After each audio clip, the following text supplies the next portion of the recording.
I don't really see them that much because I only have 3 lectures a week or something. But they have been really good about it. Because, very confusingly, I had to retake half the year last year because I'd been ill and missed it. But that wasn't a problem, they got it sorted out. And it's my tutor that suggested doing that, and I hadn't even thought about doing it. Because I thought for a second I'd have to quit university, and I really didn't want to have to do that. But they've been really understanding about it. And, you know, in the union there's this department called the Access Department which sorts out disabled students, and so I went to see them in the first year, and they got me a disabled student allowance which has helped out with various things, as I mentioned before, and that's been really helpful as well. So that side, you can't really fault them. I mean, they've been fine. It's just I've just at some points haven't been very well, but they've done their best to accommodate that. But you know, there are some things that, you know, they can't make me better, but they can sort of help as much as possible with it. The disability student allowance and support. So I mean, I've got extra time in the exams if I need to take it. So that helps.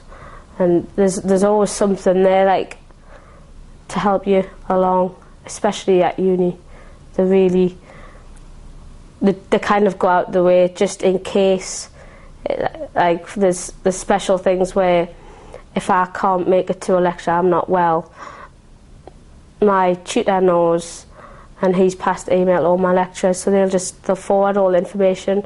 My friends, I've got a dictaphone, so my friends will record a lecture for us, and everyone's fine. Like, if I'm stuck and I say, look, I wasn't there, I was at an appointment, or I wasn't well, and they'll just go through it. They're really helpful at uni. Okay, so the lecturers email the lectures to you? Yeah, I mean, they have to have, it's a disability advisor goes through everything for you. They write something up, which was quite funny when she did, because she had that many cases to sort out that she sent it to me, and it had multiple sclerosis, and I was laughing because I knew she was under a lot of stress. And before I even got a chance to send an email back, she was like, I'm so sorry, you've got CF, which was quite amusing. She was mortified and really apologetic, and I was like, don't worry about it, really. Yeah, no, the help is there to, you just have to be assessed, and everyone will get different, like if you've got a physical condition, if you're dyslexic, if you know, you'll get some sort of help. So those are 3 different areas. So you've got transport, you've got equipment costs, and you've got like a support worker. So those are 3 different areas of the Disabled Student Allowance, or the DSA. And I've got all 3 of those, and you get a certain amount each year, but if your money runs out, then you can't have any more, obviously. And it's not like a bottomless pit. But you know, the money is there, and you get assessed for what you need. Like, the support worker was with me for 30 hours a week.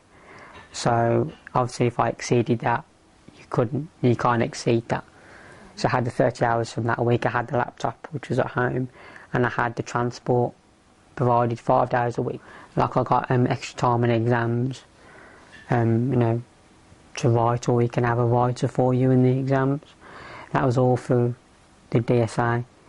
If you ever need anything different now, you just go to the university, there's a disability section, and add like a student advisor, disability advisor, and you could go to him and he would sort anything out that, you know, you needed, or if you needed any extra hours, if you needed anything extra, then he would sort that out for you, for me. But it's an access unit. Mm-hmm.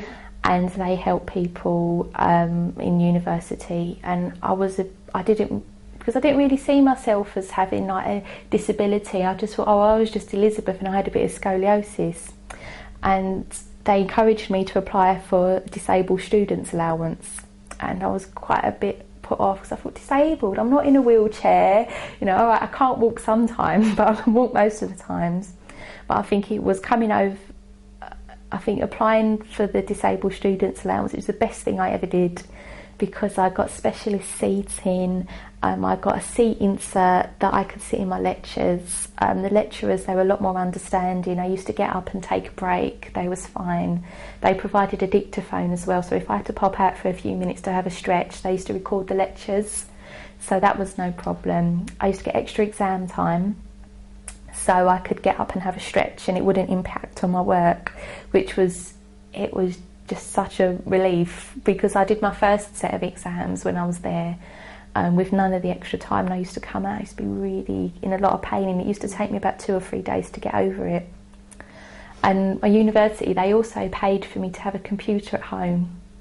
They paid for specialist seating at home so I could work comfortably, so I didn't have to worry about being in the computer rooms. I didn't have to worry about having to get up and leave my work and coming back to it, so I could do it all indoors.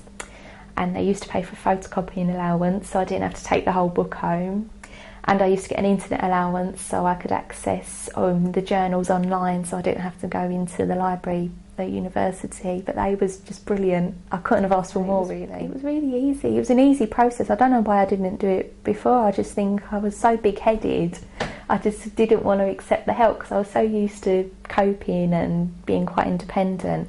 And I think I felt such a stigma attached to it, being disabled students' allowance as well. But best thing I ever done. I'd recommend it to anyone.